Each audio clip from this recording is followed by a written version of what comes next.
নমস্কার বন্ধুরা, আমার চ্যানেলে আপনাদের স্বাগত জানাই।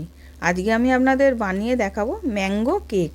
প্রথমে আমি একটা মিক্সির বাটি নিয়েছিলাম, ওর মধ্যে 1 কাপ সুজি নিলাম, হাফ কাপ চিনি দিলাম, দিয়ে আমি গুঁড়ো করে নেব। এবার গুঁড়ো হয়ে গেছে, একদম মিহি করে গুঁড়ো করে নিয়েছি। এবার আমি একটা আমকে খোলা ছাড়িয়ে পিস পিস করে রেখে দিয়েছিলাম, এবার মিক্সির বাটির মধ্যে দিয়ে আমি পেস্ট করে নেব। এবার আমি সুজিটা আর চিনিটা একটা বাটিতে ঢেলে নিয়েছি। এবার 1 চামচ বেকিং পাউডার, হাফ চামচ বেকিং সোডা আর সামান্য একটু নুন স্বাদের জন্যে। এবার আমি আমটাও দিয়ে দিলাম ওর মধ্যে, দিয়ে আমি একটুখানি দুধ দিলাম, দিয়ে ব্যাটারটা তৈরি করে নেব। ভালো করে মিশিয়ে নিচ্ছি। একবারে বেশি দুধ দিয়ে পাতলা করে নেব না, কেননা ওর মধ্যে আবার তেল দেব।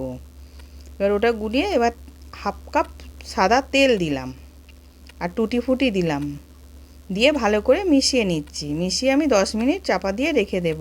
এবার 10 মিনিট চাপা দিয়ে রেখে দিয়েছিলাম। এবার কতটা ফুলে গেছে, সুজিটা ভিজেও গেছে।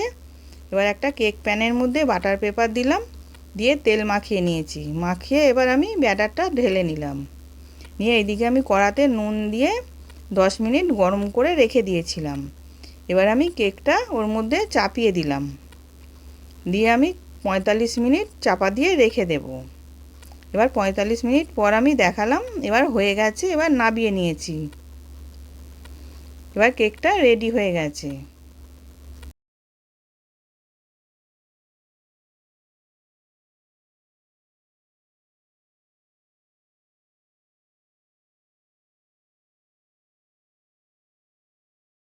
এবার আমি কেটে দেখাচ্ছি কতটা সফট হয়েছে।